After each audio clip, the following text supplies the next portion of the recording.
क्योंकि खुदा की संतान के अंदर बदलाव बहुत जरूरी। प्रभु यीशु ने कहा कि उनके फलों से तुम उन्हें जान लोगे। उनके फलों से, ये फल क्या हैं? और पवित्र आत्मा के फल ये हैं: प्रेम, शांति, आनंद और ये सब।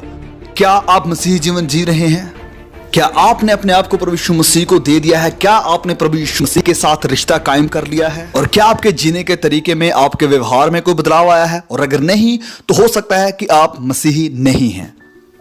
आप शायद सोचें कि आप मसीही हैं, लेकिन आप नहीं हैं, क्योंकि मसीह वो है जिसने प्रभु यीशु को अपने जीवन में स्वीकार किया है और एक बदलाव उसके जीवन में अब दिखाई देता है। अब तीसरी बात, मसीही वो है जिसने अपने जीवन में एक चुनौती को स्वीकार किया है। चुनौती प्रभु यीशु मसीह की, क्योंकि यीशु मसीह ने कहा कि जो कोई मेरे पीछे होना चाहता है वह अपने आप का इनकार करे, अपनी सलीब उठाए और मेरे पीछे हो ले। प्रभु यीशु कहते हैं कि अगर आप मेरी चुनौती स्वीकार करने और मेरे लिए जीने के लिए तैयार नहीं हैं, तो आप मेरे चेले नहीं हो सकते हैं।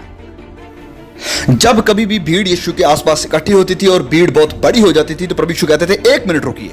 वो कहते कि अगर आप मेरे पीछे होना चाहते तो आपको अपने आप का इनकार करना होगा, और एक ग्रुप छोड़ के चला जाता।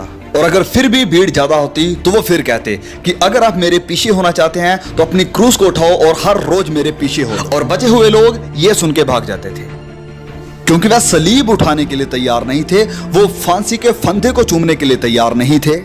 और प्रभु यीशु कहते थे कि अगर आपको मेरे पीछे चलना है तो आपको इस सलीब को उठाना होगा, फांसी के फंदे को अपने गले में लेकर चलना होगा, एक कफन सर पे बांध के चलना होगा।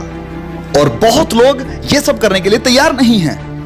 बहुत से लोग सुसमाचार के लिए खड़े होने के लिए तैयार नहीं हैं। आज रात मैं आपसे पूछना चाहता हूं, क्या आपको यकीन है कि आप मसीही हैं? क्या आपको विश्वास है कि आपके गुनाह माफ हो गए हैं? क्या आपको विश्वास है कि अगर आप मर गए तो आप स्वर्ग में जाएंगे? क्या आप खुदा से मिलने के लिए तैयार हैं? सारी बातों का निचोड़ मैं आपसे फिर पूछना चाहता हूं कि क्या आप मसीही हैं? क्या इसका आपको पक्का विश्वास है? देर मत करिए, आज रात अपना जीवन प्रभु यीशु मसीह को दें। ठीक है, इसे कहते हैं मसीही। मसीही आपके जीवन में रह रहा है और व्यक्तिगत रूप में उसका अनुभव करना, और जिसके जीवन में बदलाव है वो मसीही है।